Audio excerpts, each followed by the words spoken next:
You were born with individual strengths and a unique purpose. Don't let fears, false beliefs, or life's happenings diminish your influence. It's time to live and lead for impact. Host Kirsten Ross, expert of transformation, will help you defeat the drama and overcome the trauma that can stop you in your tracks. You'll gain focus, find confidence, and take bold action. Unleash passionate, purposeful you. Let's go. Welcome to Live and Lead for Impact. I'm Kirsten Ross-Fogel, your host. Let me tell you, if the little conversation I've been having with this next guest is any indication of how things are going to roll, I think it's going to be super fun and you're definitely going to want to tune in. His name is Daniel Jackson. Daniel has been gifted with the ability to communicate with the archangels in spirit. With this information, he guides and assists others to fulfill their spiritual path. So welcome, Daniel. Thank you so much for joining me. Thank you, Kirsten. Thank you for having me on. I appreciate it. And I'm super intrigued with your work. I think everyone is always, well, I shouldn't say everyone, because lots of people wait late in life or never get to the time where they're kind of trying to gain that self-awareness and, ask the questions. What was I put on this earth to do? And I think any way we can guide ourselves to that, original reason that we're here is so helpful. So tell me a little bit more about your work and the impact that you're making in the world with it. I try to bring some peace and clarity to people. I do readings for people, but I also give them spiritual advice as well. And I'm also a spiritual healer. But for me, I'm more or less a teacher, and I'm a teacher of all things spiritual, but I'm trying to teach people of why we are here and what is our purpose. And then from that point after that, teaching them to know that we could live a much simpler lifestyle, a lot simpler than we are now, and still be happy. I like that. So tell me, when you engage with someone, so you said helping them define their path, some spiritual healing. And what was the third thing that you help with? I just try to give them some peace of mind and some clarity. Yeah. So tell me a little bit more about that. Well, they come to me for readings. Most of the time they are looking to find out how their moms or dads or anyone who has passed away and wanting to know specific questions about that. Or a lot of people, they always tell me something like, oh, well, my uncle passed away and him and I left on pretty bad terms. And is he still angry with me or something like that? And it all depends on where people go as well, because there are two places to go. There's no such place as hell. There's no one walking around with horns and a tail and torturing anybody, although there might be someone with horns and a tail walking around, but they're not torturing anybody just because that's what they look like where they come from. Because if people think that we are the only planet with people on it, think again. I see everything. I see people, dogs, cats, horses, cows, fish, and other beings as well. But getting back to that question, they come to me and ask me different questions. Like I said, is my uncle mad at me? Well, no. If they've crossed over into the light, no, they are not mad at you. They have let go of all their pain, anger, sorrow, grief, guilt, anguish, all that stuff. Because when you walk through that light, you're washing yourself clean of that mess. Now, if you remain here as an earthbound spirit, they may still have that grudge against you because they don't let go of all that stuff. They remain holding on to the pain, anger, sorrow, grief, and guilt because of lots of reasons why they didn't want to cross over into the light. But still, they are just in a lower negative energy place, and they just chose to be there. So they come to me, make questions, and then I get them answers. Where do I get the answers from? I'm talking to my spiritual guides, because everyone has spirit guides. Everyone has two.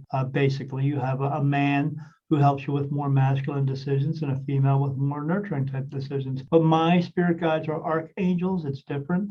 I have them because of one of my main gifts is I cross spirit over into the light. And they protect me from all negative energies. And that's why I have them with me. Plus just other things as well. But I get answers from them. They are the right hand of God. So when people ask me a question, you're getting an answer from God. But the issue with that is not everybody likes the answer because they want their own truth. and not the real truth. But I do get them truth. Now, And do when I you bring work them with people remotely or just in person? I can talk to anybody and get them answers because archangels are connected to everything and everyone. So I can get answers for anyone. Someone could be across the world in China and ask me a question, and I can get the answer for them. I am connected in a way where my own thoughts are no longer mine. I'm only about 15% me, and the other 85% is them. I get touched on my face for yes and no answers, and then, like I said, they put thoughts into my mind, so much so that I rely on it. It just comes in, and it feels as though it's my own thought, but I really do know it's not. But the thing about that is every time I get an answer, it's right. So I don't have a problem with giving anyone an answer and questioning my own thoughts of what's coming in. I don't question them anymore. I used to in the very beginning when I was first starting figuring out what my ability was, because I've seen spirit my entire life. I just never knew why. It wasn't until I was 50 years old when I found out why. And then it has since progressed, and it progresses all the time, not just like I've gotten to a certain point and then I'm done. Mine just keeps going and going because when I say my own thoughts are no longer mine, I'm only 15% me. In the very beginning, it was only 5% me, and now I'm only 15% me. So I'm sorry, I mean 95% me and 5% them. Now I'm up to only 15% me and 85% them. So it has just progressed that much in the past 5 years. So yeah, let me ask you, you talked about some people don't want to hear the truth. So, I mean, No, they even as a don't. coach, when I'm working with people, that's definitely a barrier to someone, Yeah. reaching their full capacity is, the denial and, just, defensiveness, the things that can rise up when they don't want to kind of gain that self-awareness. Yeah, they So, don't want to listen. They don't want to follow through. But we've been taught that our entire lives to have self-doubt because why? Because so that way we could be able to rely on the system. It's the narrative that has taught us that. So that's why people have such a hard time with it, because when you're taught your entire life to have self-doubt and have no faith in yourself, there's no other way to think. Now you talked about that age 50 is when you really, so you'd been hearing, I think you called them voices or like thoughts coming into your head, I guess. Not so much hearing voices, but thoughts coming into your head. And that at 50 is when you realized what it was. I hear voices too. It is voices. Okay. Yeah, I Okay. hear voices. I see spirit 24/7 and never turns off. It never goes away. I see them in the dark. I see them in the light. I see them everywhere. Wow. It's So, for me, it's like being in a room with 1,000 people, except nobody leaves and more just keep coming in. That's how many I see in a day. Oh, wow. Well, so tell me, what was it at 50 when you realized, oh, wow, this is what's happening. This is what it is. And tell me what you've done to progress the work or become kind of better at what you do, or, kind of, it sounds like lose yourself, minimize yourself and bring more of them in. Well, they just come in whether I like it or not. But that's because I said yes to it. So when I was 50, it was right before I was about to turn 50. I had already seen spirit everywhere all the time. I'm very sensitive to it. I would be driving down the street in my car and get a chill up my spine, and I just started looking around, see what's going on, and there it is. There's a graveyard I'm riding past. But I've seen them my entire life as well. My whole family saw them in the very beginning, but then after my mom and dad and my one brother moved out down to Delaware, because we lived in New Jersey, I was the only one who was seeing them anymore. But at 50, right before 50, my now wife went on vacation to see her daughter in California. And for 2 weeks, she was away. I was seeing everything imaginable that you could think of that was in a scary movie at my house. I was seeing green and red mist pour out of the walls with skulls and with red eyes and fangs. I was seeing 7-foot skeletons walking around the room. I remember rolling over in bed, and then I checked to see what time it was in the clock. And when I rolled over, there was a little girl kneeling next to my bed. She had blonde hair, blue eyes, and a blue and white dress on with little black shoes on and white socks. And she was kneeling next to my bed. I was seeing what they call the famed Hat Man, if you want to Google him. I was seeing everything. I would see this cloud come out of out of the corner of the room. It was red, then it was blue, then it was green, then it was yellow. Then each night it would change. It would be red with black stripes, blue with black stripes, green with black stripes. I was seeing all kinds of crazy stuff. And then my wife came home from vacation and she told me about her adventures. And then I told her about mine. She thought maybe because I'm diabetic, maybe some of the medicine I was taking was causing me to go into a diabetic psychosis type thing. But 3 days after her being home, she started seeing some of the same things. We sought out help. I tried to get a priest to come here to do an exorcism, but they don't do that. And besides that, that stuff is bullcrap. It doesn't work because, yeah. So I won't get into it, but yeah. But unless you wanted to. But then we had a paranormal group come to the house and they got so much information from my house. They used something called an ovulus where I laid in bed and pretended I was sleeping so they could come in and turn this thing on. And it would spit words out when the energy went into it. And when they turned it on, it said unique, special, energy, light. I was like laying in bed going, holy mackerel. And then it said Wendy, Michael, Paul. I was like, what's going on here? It said Helen. One time it said the word road, said road in that computer voice, and then a car went right past my house. And I was like, oh my goodness. And then they started asking questions for 10 minutes and it answered back. But the thing about it was when it was answering questions, they asked her a question one time. They said, are you here to harm Daniel? And then that same computer voice, because it's coming through a little computer, said, we are not here to harm Daniel. We love Daniel. We love Daniel's light. Daniel is the light. When it said Daniel is the light, I didn't know what that meant. I was like, what is going on here? They got so much information that they said they were going to come back and do a big reveal 2 weeks later. It took me 6 weeks to get a hold of them. And I found out from the leader that they got so much information from my house, it scared the crap out of them. And they quit on my front lawn and they broke up and they never came back. They were so scared because they said they got so much information. It usually takes 4 or 5 houses to get that kind of information, not just one. So there was something going on in my house. But I didn't need to know if I had spirit in my house because I've seen them everywhere. I just needed to know why. So some of what you're describing sounds scary, evil. You said you have protection for the evil. Do you still see, or maybe I'm just misinterpreting, but like when I hear you say red and that kind of stuff. So do you still see the evil looking things too, or does the protection stop you from seeing that? Yeah, no, I still see them every day. They come around me for a different reason. So after the I'll explain it real quick. After that, those guys didn't come back. I sought out 5 mediums, a bunch of mediums. I got a hold of 5. They all told me the same story about me. None of them knew each other. I went to see one at a show, and I didn't tell her I was coming. And my wife and I walked in the door, and she followed with her eyes, followed me, walked through the door and into the room. And I looked at my wife. I was like, that was strange. And so I ended up talking to her afterwards. And she said, I want you to wait till everybody leaves because I need to talk to you. And I said, okay. And she said, when spirit sees you, they see your light inside of you, and they see your body frame. She says, but I don't see that, and spirit doesn't see that either. And I said, what do you mean? She said, all I see is a bright white light. You look like a light bulb walking into the room. She said, I saw you walk in the room. I said, yeah, my wife and I saw that. She said, yeah. She said, spirit's coming to you all the time. That's why you see so many. And I said, okay, so what do I do with that? She said, well, you need to make a big decision. And I said, but why are they coming to me so much? I mean, with this whole light thing. She said, because they believe that you're the light into heaven. Now, my spirit guides do protect me from the negative ones. There are negative ones. There's positive and there's negative. There's just good and bad, just like we have good and bad people here, because sometimes these bad people stay here earthbound and remain as a bad negative energy, or they decide to cross over into the light. Going into the light is your choice, but staying here earthbound is also your choice. But I still see them, and they are coming around to me. And the reason they are coming around to me is because my spiritual guides tell me that when you cross over, when you see that light, you could walk in or you can remain here.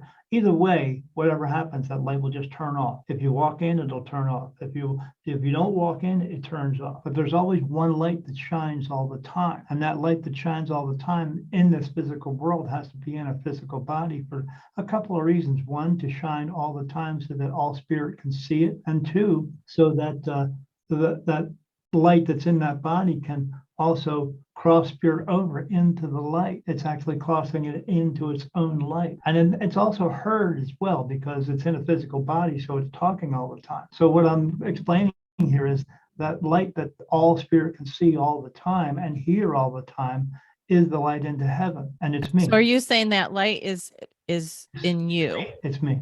Are Yeah. there other people that No, have this there's same no one light? else. No, because it's only has to be in one. So because all spirit can see it. It's lit all the time. I didn't choose this. This is just something that comes through with my soul each and every time that it comes back, because we all come back over and over and over again. We would like to call it reincarnation, but you're just coming back because you haven't fulfilled your purpose yet. But my purpose is the same every single time. I'm here to be that light all the time.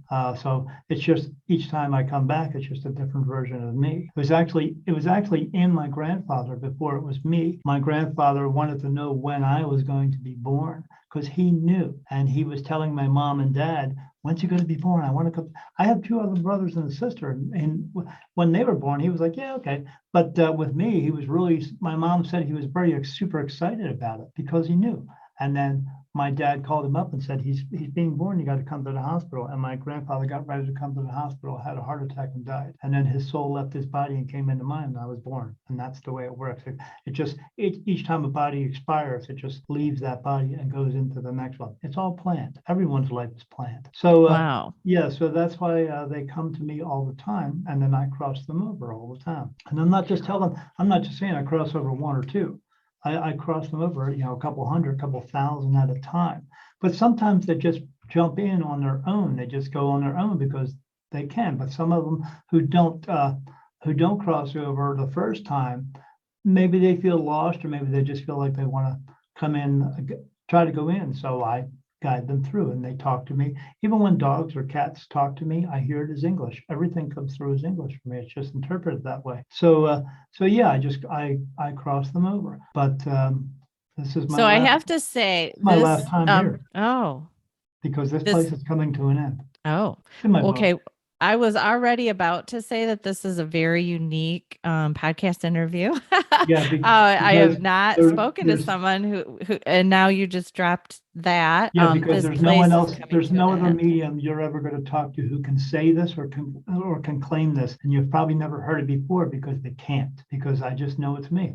Because my archangels have told me, not just my archangels have told me, but I'm also able to channel with other mediums. And I've channeled with quite a few other mediums, and they told me the same thing. It's just an archangel was coming through them and telling me this. Now, okay, so and tell me if this is inappropriate, but I can't help but ask, is You can ask anything coming? Well, I mean, I'm talking to you. Is anything coming through about me or someone who's passed from my life? No, but I'm getting the, let me ask them something real quick. They're telling me you've had a big decision lately in your life, and you've had a little bit of trouble trying to make this decision. You're on the fence on what you should do. Either you should go forward with it, but it's a little bit, you're a little bit hesitant, they're telling me. But they're telling me to tell you that you should actually go forward with it. Don't even think about not doing it. Let me get something real quick, because they're telling me. And the reason why you're hesitant is because you yourself have issues with making some decisions as well. You tend to talk yourself out of decisions a lot, and you're not very good at that.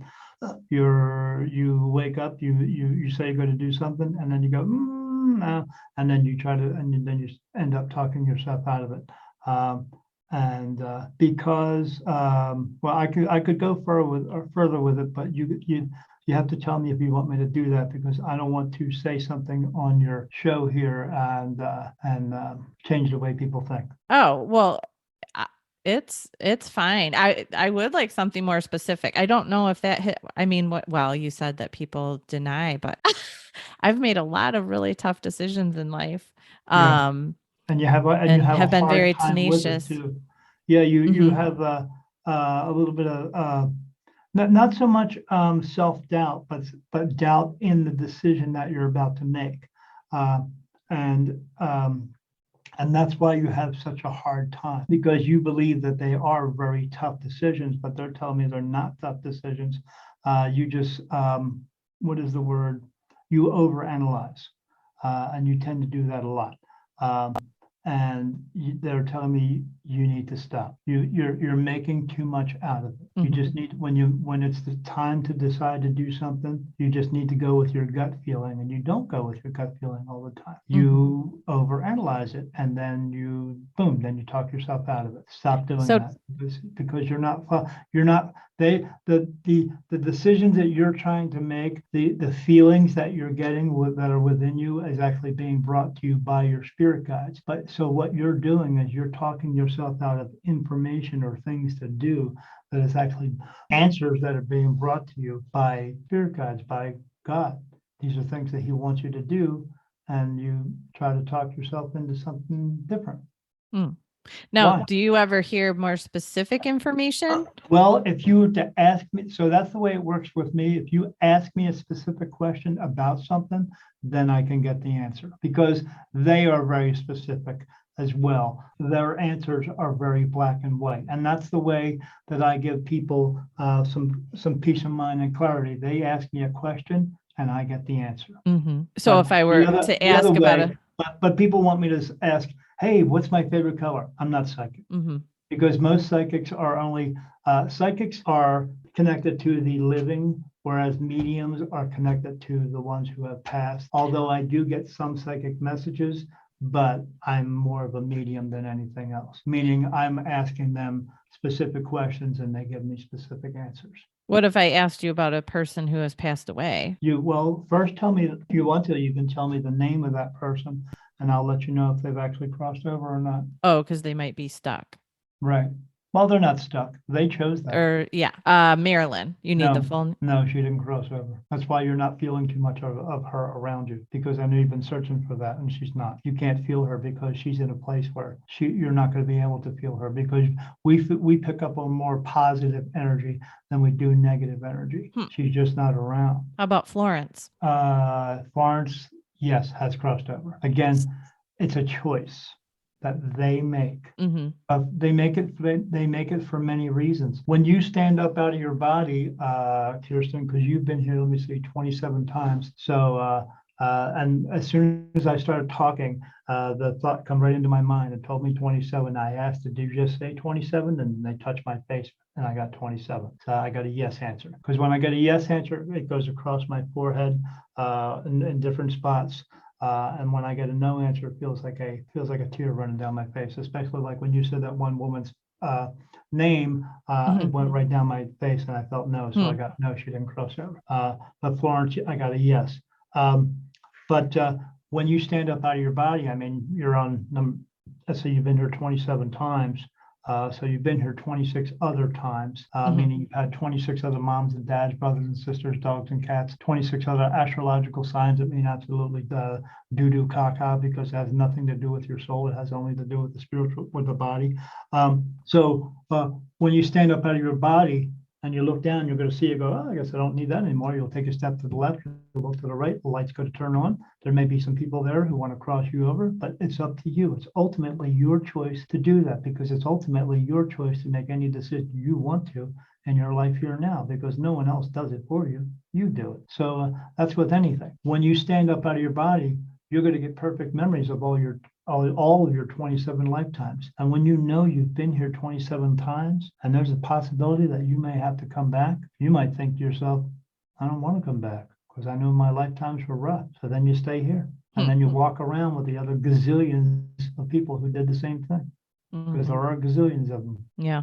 Wow. Okay. As many people cross over, there's that many people who don't. Yeah. Well, mind blowing, all the information that you're sharing. So you've been sharing some information with me. Let me ask Is it the truth? Is it the truth? Are you indecisive? Am I indecisive?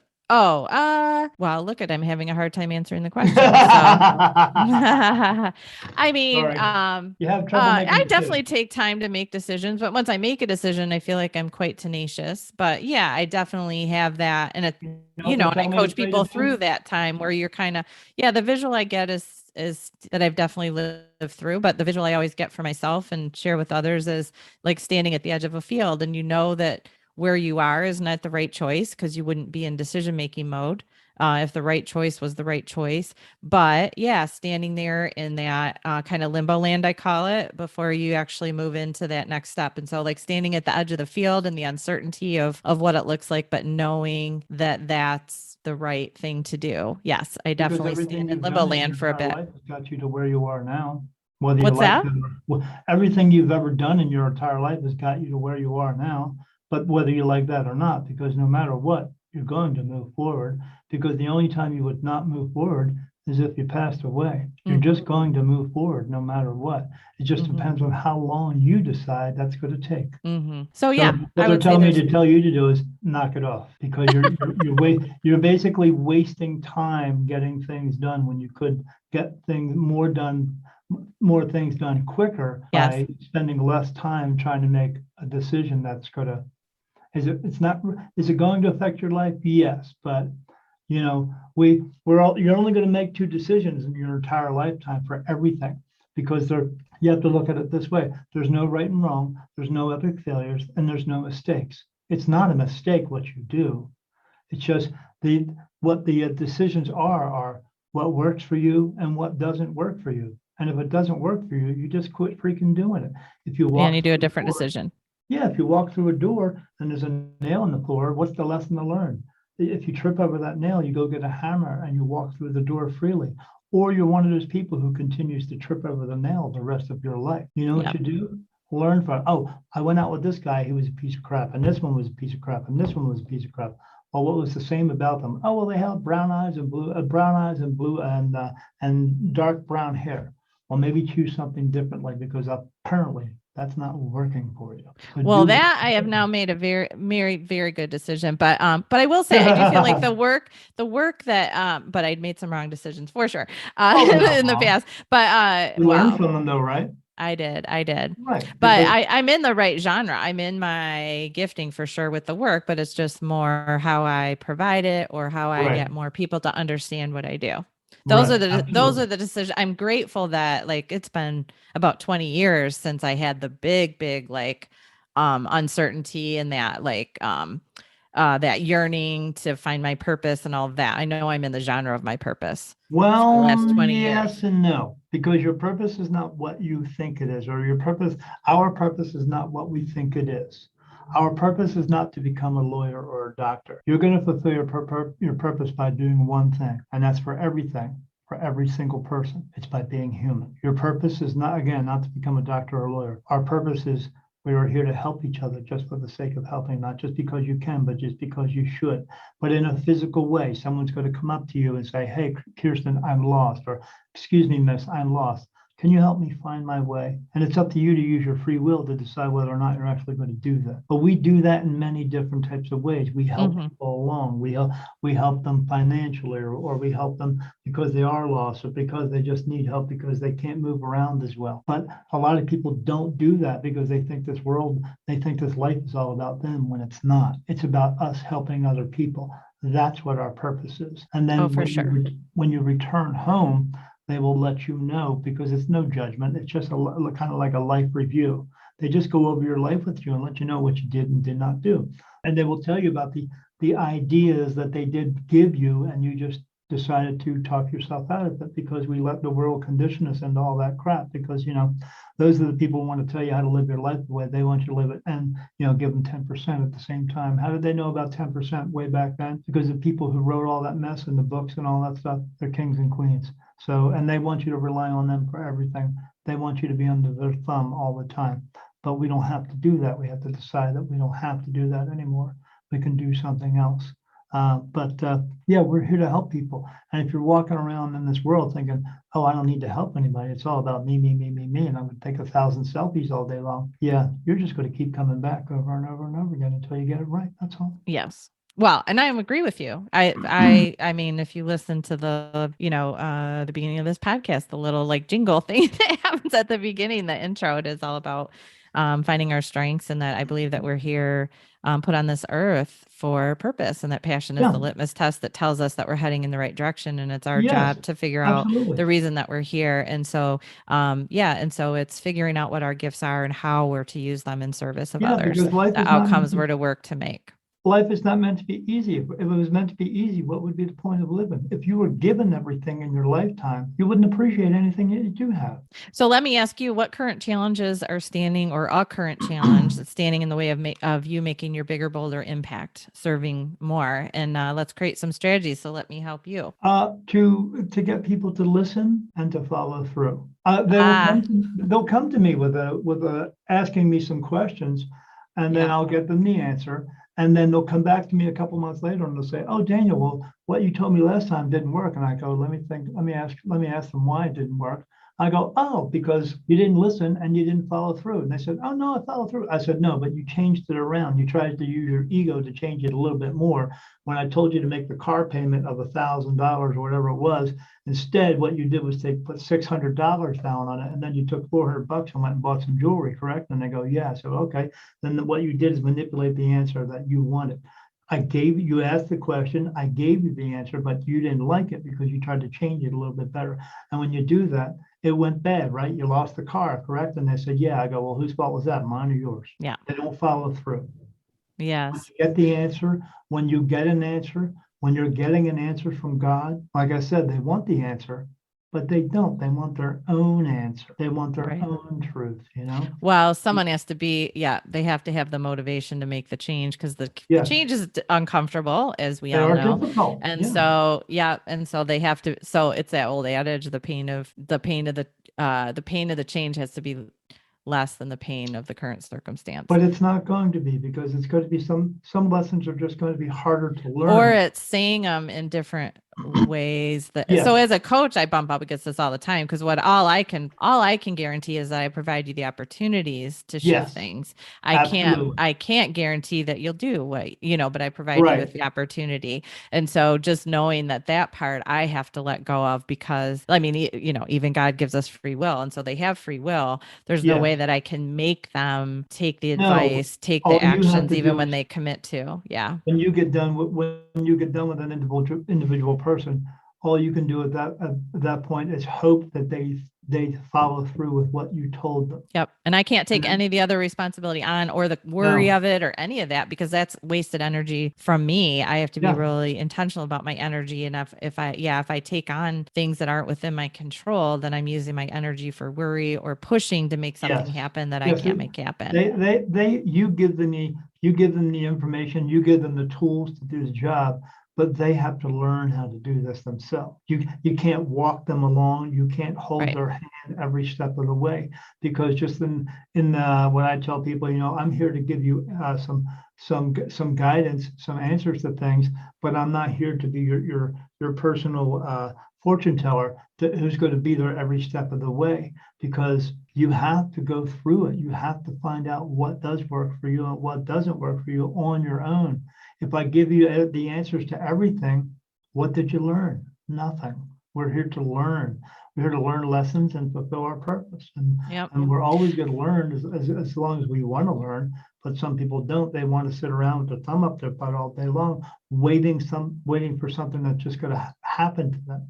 It's not going to work that way. So to answer your question of your current challenge, how do you get people to listen? You can't. You just let go, and then put the protectors around that that stop you from feeling disappointed or frustrated or angry with someone for not following through on what's in their control. Yes, and just have have to be completely clear about that. Yeah, the way that I help them with that is I always let everyone know I'm always here for them anytime they have a little question here and there that they're having some difficulty with, and they can just ask me. Even when I do a reading for them, I charge them that one time for the reading. But if they I always tell them afterwards, if you have any other questions that you think you missed or something like that, or you just need help with something, just get a hold of me. I'll answer it for you, and I'm not going to charge them for it, because it's not important for me to make $1 million. But it sure would be more important for me to help as many people as I can, help 1 million people.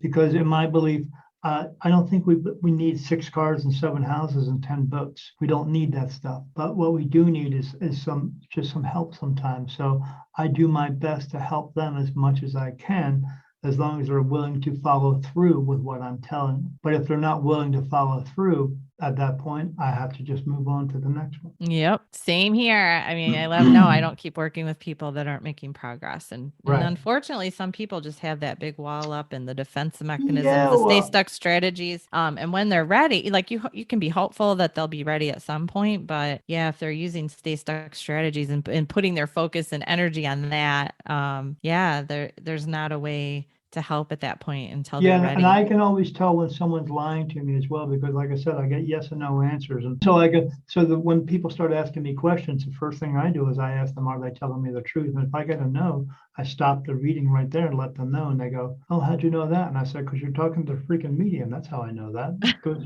I had a lady sit down with me at a reading one time, and she told me about a business she wanted to open up. And I told her immediately, I said, no, don't do it. And she said, why? I said, well, you're going to get a partner that you don't want to get. She said, yeah, I don't want to get a partner. I said, and it's not going to go very well. And I said, this guy who's the partner is going to want a quick return on his money, and you're not going to be able to do it. She said, yeah, I don't want to get a partner and all that. I said, well, then don't open this business. And then I saw her a year later. And as you were asking me for like specific answers, when I saw her a year later, she came to me. She said, you remember me? I said, not really, lady. I do a lot of reading. She said, oh, I wanted to open a business. And I said, oh, yeah. I said, you wanted to open it right here in town across the street, correct? And she said, yeah, I didn't tell you that. I said, but it's true, right? And she said, yeah. I said, how did that go for you? Because I told you not to do it. She said, oh, I opened it. I said, yeah, how'd that go? She said, I closed it 3 months later. And I said, why? She said, well, because I got a partner. And I said, didn't I say to you, you were going to get a partner and you didn't want one? She said, yeah, I didn't want one, but I couldn't afford it. And she said, he wanted his money back real quick. And I said, yeah, didn't I say that too? And she said, yeah. And I said, and so how bad did it turn out for you? She said, I owe him $10,000 now. And I said, well, if you'd listened to me in the first place and I told you not to do that, you wouldn't be in that situation now. She said, yeah. I said, so you didn't listen to me then. Are you going to listen to me now? At the end of the reading, when I said the same thing, are you listening to me now? She said, yeah. She got up and walked away, and I got a no answer. I turned around to my wife. I said, no, she won't. Yeah. Because there are just some people in this world who are just like that. Yes. Yep. One of a perfect answer. So, tell me as we close out today's interview, and thank you so much for all the great stories that you're sharing and information. But what words of wisdom do you have for others who are looking to make their own impact in the world? My favorite thing that I tell everybody, don't judge anybody else. When you see someone who's about to walk in the room and you look at them and you're about to judge who they are because of that old saying, don't judge a book by its cover. People still do. We've heard that saying forever and they still do. So when you are about to judge someone, think to yourself, take a self-inventory of yourself and think about all the crap you've gone through in your entire life. And then look at that person in front of you and just think to yourself, you know what? They have probably gone through some crap too. And then you bite your tongue and either walk away or just let it go, because we are all the same. We've all been through some things in our lives. No one in this world has the right to judge anyone, and just let it go. And then just try to do what we are meant to do here, because if they're coming to you, that means they need help. So do that instead of doing that other thing. Thank you. Good words of wisdom for sure. Wasting energy. And isn't that usually, that's our ego normally, right? If we're judging, we're trying to have someone be less than for some reason by some kind of story we're telling ourselves about them. Yeah, absolutely. Pain, anger, sorrow, grief, guilt, anguish, all that stuff. Ego, we learned how to have that. You didn't come into this world with an ego. I mean, you wake up and you're in this baby body and you're going, well, and you got two people above you going, hey, I'm your mom and dad. And you're going, I don't know who the heck you are, but okay. And then all they do is raise you. And then you learn the ways of the world. And the ways of the world, you know a lot of other stuff. You come into this world. Everyone who comes to this world is sort of like me. They see spirit. They hear spirit trying to tell them good things. But then the world throws a bucket of bleach over top of them, washes away all that stuff, and then they teach you everything bad. Because no child knows hate when they come in this world. They learn it. If you take two children of the age of 2 years old of every race, creed, and color, stick them in one big giant room, and then turn two of them around and say, hey, I want you to point to me. Who do you hate in this room? They're going to look at you like you're crazy because they haven't learned it yet. We learn all these things. Yeah. We need to teach everyone differently because apparently, as we can see, it's not working. It certainly is not. And don't try to boost yourself up by making someone else less than or hating. Yes. Absolutely. Gosh, the negative energy around that. And also, I mean, it's just find value in yourself because you are valuable in and of yourself. And it's not about comparing to others. Yes, we all have high value.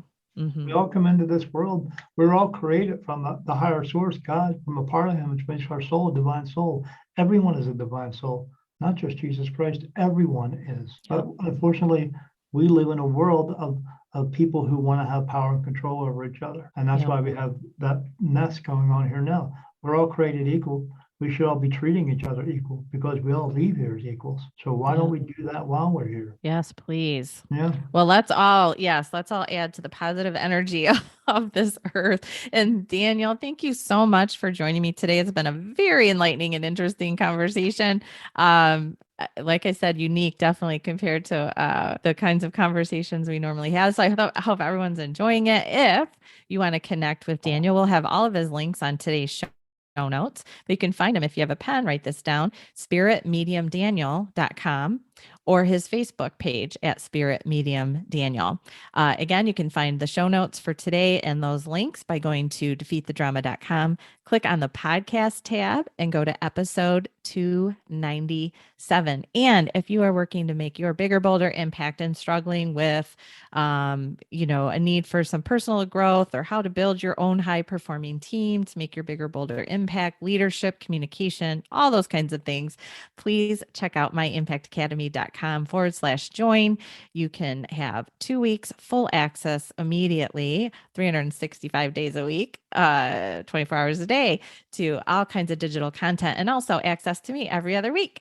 So go to myimpactacademy.com/join. And again, thank you, Daniel, so much for joining me today. Thank you. Oh, can I mention my book too? Sure, absolutely. Sure. I have a new book out. It's called Daniel Jackson, The New Beginning, My Awakening as a Spirit Medium. And it tells the story of my experience throughout my life in a chronological order of becoming a medium, from seeing spirit since I was 3 years old up until now and what's going on now. And then at the end of the book, there's a section in the chapter 12, it's called The Basics. And that is 25 messages that were channeled from my spirit guides that are coming from God, or what he wants us to do in order to change this place, in order to change ourselves. And they can find that on Amazon. They just look up Daniel Jackson, The New Beginning, and it'll come right up. And here's the thing, it's only $8. And the reason it's only $8 is because I only make $2 off of that $8. But again, it's not important for me to sell 1 million books to make $1 million. It's important for me to just help 1 million people because they need it. And I just want to help them. So I'm not trying to make $1 gazillion off of this. It's more important for me to help them. That's all. Thank you, Daniel. Well, we'll add that book title to the show notes as well. So again, defeatthedrama.com, click on the podcast tab and go to episode 297 and you can find Daniel's book as well. So thanks again, Daniel, and everyone listening. Get out there, make your own bigger, bolder impact. The world's waiting, and make it a great day.